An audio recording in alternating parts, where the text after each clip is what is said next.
प्रणाम। ધોરણ 7 વિષય હિન્દી। એમાં આપણે પાઠ 8 દોહા અષ્ટક આવ્યા છીએ। એમાં આપણે દોહા અષ્ટક એટલે કે 8 દોહા શીખવાના છે અને સમજવાના છે। એમાં આપણે વિડીયો 1માં કબીરના દોહા ભણી ગયા। હવે આપણે વિડીયો 2માં તુલસીદાસ અને રહીમના દોહા શીખીશું। તુલસીદાસના દોહા શીખીએ એના પહેલાં એમનો જીવન પરિચય મેળવવો ખૂબ જ જરૂરી છે। તો સૌપ્રથમ હું તમને તુલસીદાસના જીવન વિશેની માહિતી આપીશ। એ 16वीं शताब्दी के प्रसिद्ध राम भक्त कवि है। उन्होंने रामचरितमानस नामक प्रसिद्ध ग्रंथ लिखा है। उनका जन्म 1511 हुआ था और मृत्यु 1623 में हुआ था। ये हिंदी साहित्य के महान कवि थे।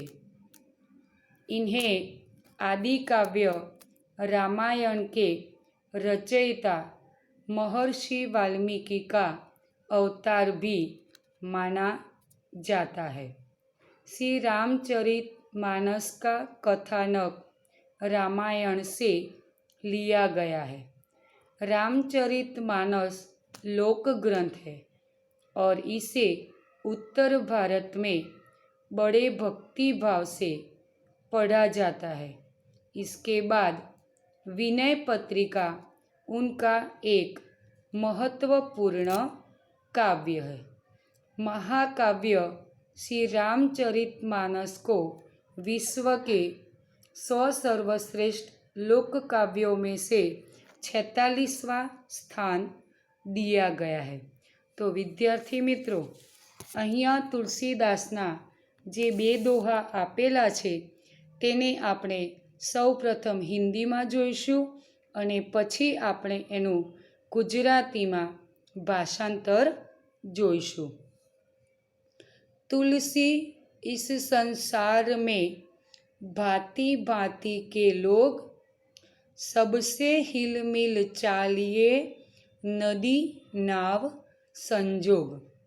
तो तुलसीदास कहे छे के आ संसारमा अनेक प्रकारना लोको होय छे। नदी अने नावना संयोगनी जेम आपणे सौनी साथे हળી મળીને રહેવું જોઈએ। હવે આપણે તુલસીદાસનો બીજો દોહો જોઈશું।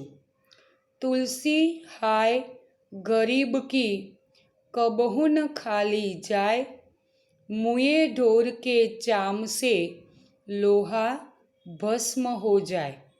तो आनु भाषांतर आ रीते छे।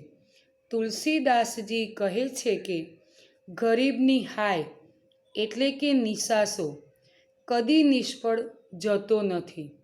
મરેલા જાનવરના ચામડામાંથી બનેલા ધમણથી લોખંડ પણ ભસ્મ થઈ જાય છે, તો પછી ગરીબની બદદુઆ કેવી રીતે નિષ્ફળ જાય।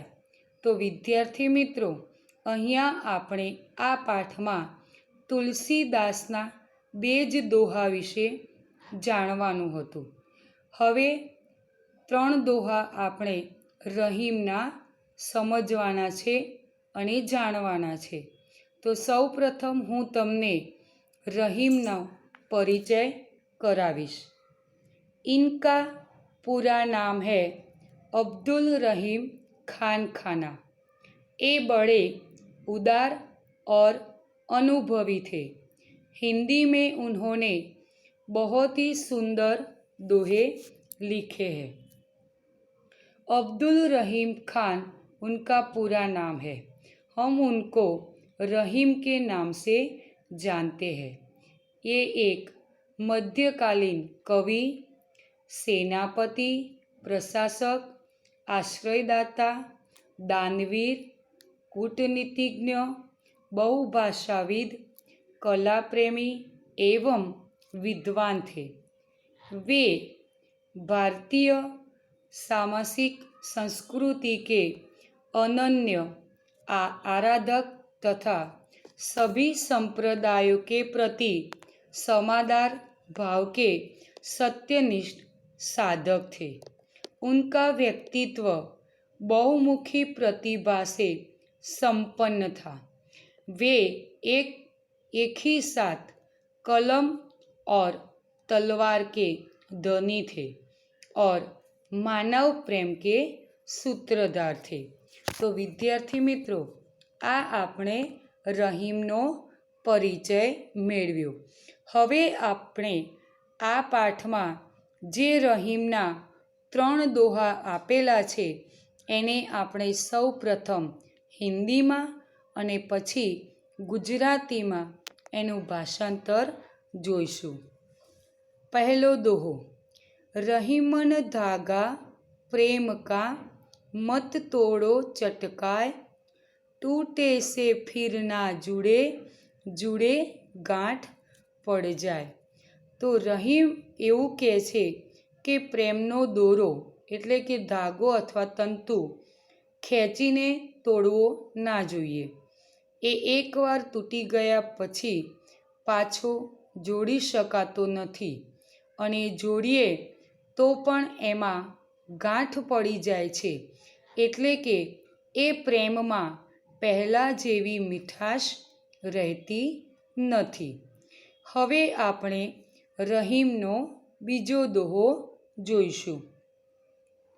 તરુવર ફલ નહીં ખાત હૈ, સરોવર પીહઈ ન પાની, કહી રહીમ પર કાજ હિત, સંપત્તિ સંચહી સુજાની।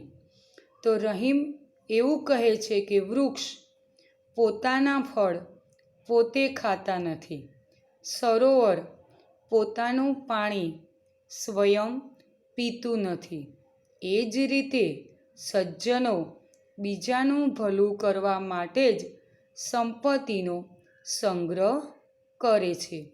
અને હવે રહીમનો આપણે છેલ્લો દોહો જોઈશું। રહીમન દેખી બડેન કો लघु न दीजिए डारी, जहाँ काम आवे सुई, कहाँ करे तलवारी। तो रहीम એવું કહે છે કે મોટા લોકોને જોઈને નાના માણસોની ઉપેક્ષા કરશો નહીં। જ્યાં 100 કામ લાગે છે ત્યાં તલવાર શું કામ કરી શકવાની હતી। તો વિદ્યાર્થી મિત્રો, આ રીતે આપણે પાઠ 8 દોહા અષ્ટકના 8 દોહા એટલે કે કબીરના 3, તુલસીદાસના 2 અને રહીમના 3 એવી રીતે આપણે 8 દોહા હિન્દીમાં અને ગુજરાતીમાં સમજી ગયા। હવે નેક્સ્ટ વિડીયોમાં હું તમને એના શબ્દાર્થ, એનો સ્વાધ્યાય અભ્યાસ સમજાવીશ। પ્રણામ।